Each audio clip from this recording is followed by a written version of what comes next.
ओम नमः शिवाय। मैं हूँ किरण। आप सभी का आपके यूट्यूब चैनल पर हार्दिक स्वागत है।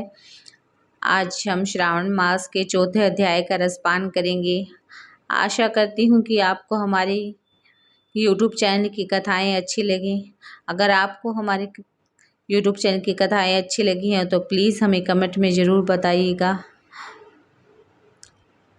और आपको अगर कुछ जानकारी हमारी अच्छी ना लगे तो प्लीज़ फिर भी हमें कमेंट करके ज़रूर बताइएगा। आइए आपका ज़्यादा समय ना लेते हुए चौथे अध्याय का रसपान करते हैं। बोलिए ओम नमः शिवाय। ये है धारण पारण व्रत। भगवान शंकर ने ब्रह्मपुत्र से पूछा, हे ऋषिवर, अब मैं तुम्हें धारण पारण व्रत के बारे में बताता हूँ। पूर्व प्रतिपदा तिथि को पुण्यवाचन करने के बाद मेरा व्रत धारण करना चाहिए। एक दिन धारण और दूसरे दिन उसका पारण करना चाहिए। धारण में उपवास और पारण में भोजन करना चाहिए। मास की समाप्ति पर उद्यापन करना चाहिए। श्रावण मास की समाप्ति पर कीर्तन पुण्यवाचन कराकर आचार्य तथा दूसरे ब्राह्मणों का वरण करना चाहिए। शंकर पार्वती की सोने की प्रतिमा को घट के ऊपर स्थापित करना चाहिए। रात्रि में भक्ति पूर्वक शिवम महापुराण का श्रवण कर कीर्तन करके रात्रि जागरण करना चाहिए। प्रातःकाल हवन करना चाहिए। त्र्यंबके यजामहे मंत्र से तिल और चावल की आहुति देनी चाहिए। वामदेवाय विद्महे महादेवाय धीमहि तन्नो रुद्र प्रचोदया मंत्र से घृत और चावल की आहुति देनी चाहिए। ओम नमः शिवाय मंत्र से खीर की आहुति देनी चाहिए। इनकी पूर्ण आहुति देकर होम समाप्त करना चाहिए। ब्राह्मणों को भोजन करवाना चाहिए और आचार्य का पूजन करना चाहिए। इस प्रकार व्रत को पूर्ण करने से ब्रह्म हत्या आदि पाप से मनुष्य मुक्त हो जाता है। इसमें लेश मात्र भी संदेह नहीं है। हे संत कुमार, अब मैं तुम्हें श्रावण मास के उपवास की विधि सुनाता हूँ। श्रावण मास की प्रतिपदा तिथि को मनुष्यों व स्त्रियों को संत आत्मा त्रयोदशी होकर व्रत करना चाहिए। अमावस्या के दिन लोगों को वर्षध्वज भगवान महादेव का षोडशोपचार विधि से पूजन करना चाहिए। ब्राह्मणों को वस्त्र अलंकार आदि देकर उनका पूजन करना चाहिए। उन्हें भोजन करवाकर दक्षिणा देकर हाथ जोड़कर विदा करना चाहिए। इसी तरह मास उपवास का व्रत मुझे प्रतिदायक है। 1,00,000 संख्या वाली रुद्रव्रती विधि से करना चाहिए। इस विधि को हे संत कुमार आप ध्यान से सुने। यह संपूर्ण सिद्धियों को देने वाली है। साधारण रुई की 11 बत्तियां बना ले। यह बत्तियां रुद्रबत्ती के नाम से जानी जाती है। श्रावण मास के प्रथम दिन इस विधि से संकल्प करें। श्रावण मास में देवों के देव महादेव हैं। मैं भक्ति पूर्वक गौरीश की 1,00,000 बत्तियों से आरती करूंगा। यह संकल्प कर प्रतिदिन 1,000 बत्ती का पूजन करना चाहिए। व्रत की समाप्ति पर 71,000 बत्तियों से आरती करनी चाहिए या प्रतिदिन 3,000 बत्तियों से आरती कर अंतिम दिन 13,000 बत्तियों से आरती करनी चाहिए या एक ही दिन में 1,00,000 बत्ती से आरती करनी चाहिए। यह बत्तियां मुझे अत्यधिक प्रिय हैं। उनको शुद्ध देसी घी से प्रज्वलित करना चाहिए। इसके बाद सदा शिव का पूजन करके कथा सुननी चाहिए। संत कुमार भगवान रुद्र से बोले, हे महादेव, आप यह बताने का कष्ट करें इस व्रत का प्रभाव क्या है, इस व्रत को किसने किया और इस व्रत के उद्यापन की विधि क्या है। ये सब बातें मुझे विस्तार पूर्वक समझाएं।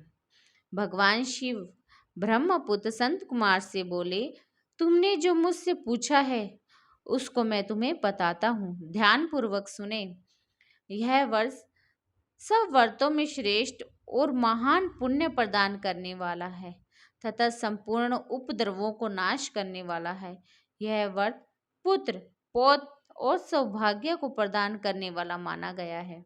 सत्य को तो यह है कि 3 लोकों में रुद्रवती जैसा कोई व्रत ही नहीं है। इसके संबंध में मैं तुम्हें एक कथा सुनाता हूँ। शिल्पा नदी के किनारे उज्जैनी नाम की एक सुंदर नगरी थी। उस नगरी में सुगंधा नाम की एक अत्यधिक सुंदर वेश्या रहती थी। उस वेश्या ने कई युवा पुरुषों और ब्राह्मणों के धर्म भ्रष्ट किए, बार बार बहुत से राजा राजाओं को बिगाड़ा। इस प्रकार उसने अनेक व्यक्तियों को बुरी तरह से लूटा और लूटने के बाद धक्का देकर उन्हें घर से बाहर निकाल देती। अब वे सम्मानित नागरिक शर्म के मारे किसी को अपना मुंह तक नहीं दिखा पाते थे। उस सुगंधा वैश्या के शरीर से निकली सुगंधी 1 कोस तक फैली रहती। पृथ्वी पर उसके रूप लावण्य की ख्याति दूर दूर तक फैली हुई थी। यह ज्ञान विद्या में 6 राग तथा 36 रागनियों में निपुण थी। नृत्य में वह रंभा आदि देवांगनियों को भी पीछे छोड़ चुकी थी। एक बार वह वेश्या शिल्पा नदी के तट पर गई। वहां उसने सब और ऋषियों को देखा। कुछ ब्राह्मण स्नान कर रहे थे तो कुछ भगवान शिव या भगवान विष्णु की आराधना कर रहे थे। उसने वहां ऋषि वशिष्ठ को बैठे देखा। उनके दर्शन मात्र के प्रभाव से उस वेश्या की बुद्धि पवित्र हो गई। उसका मन वेश्या के जीवन से तथा विषयों से हट गया। वह वेश्या महर्षि वशिष्ठ के चरणों में जाकर अपने पाप कर्मों के नाश का उपाय पूछने लगी। सुगंधा वेश्या ने कहा, प्रभु, मैंने आज तक बहुत पाप किए हैं। आप मुझे इन पापों से छुटकारा दिलाने का कोई उपाय बताइए।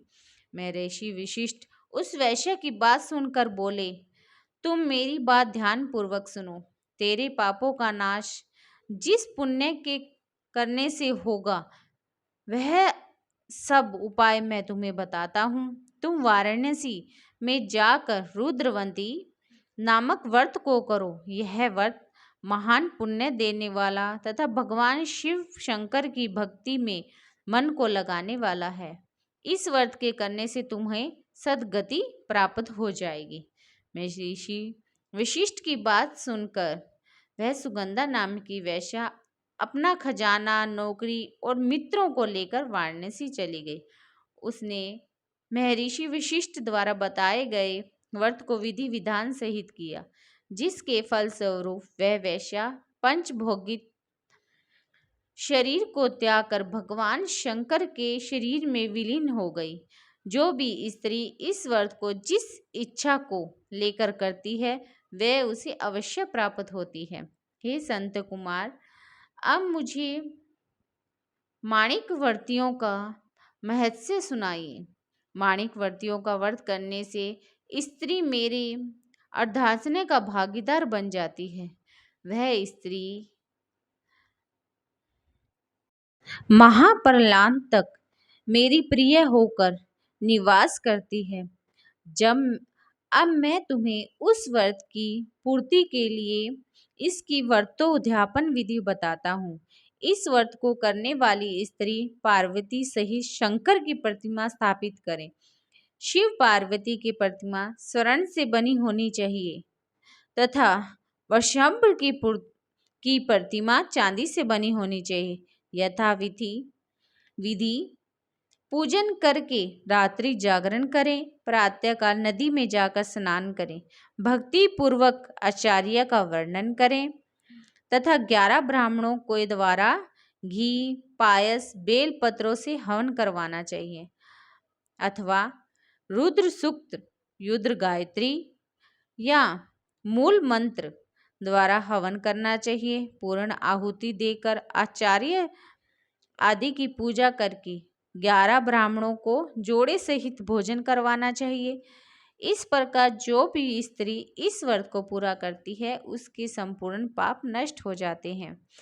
स्थापित समर्गी घट, शिव पार्वती प्रतिमा आचार्य को समाप्त करनी चाहिए। इस व्रत को करने वाली स्त्री एवं उसके पति को 1000 यशमेव यज्ञ के फल की प्राप्ति होती है। इस प्रकार शिकंद पुराण के अंतर्गत ईश्वर संत कुमार संवाद में श्रावण मास महात्म्य में ये 4था अध्याय समाप्त होता है। आशा है आपको हमारी YouTube चैनल की कथाएं अच्छी लगी और जो भी हमारी YouTube चैनल की कथाएं सुन रहे हैं तो प्लीज़ हमारे चैनल को सब्सक्राइब करें और हमारे चैनल को बहुत सारा प्यार दें। ओम नमः शिवाय, ओम नमः शिवाय।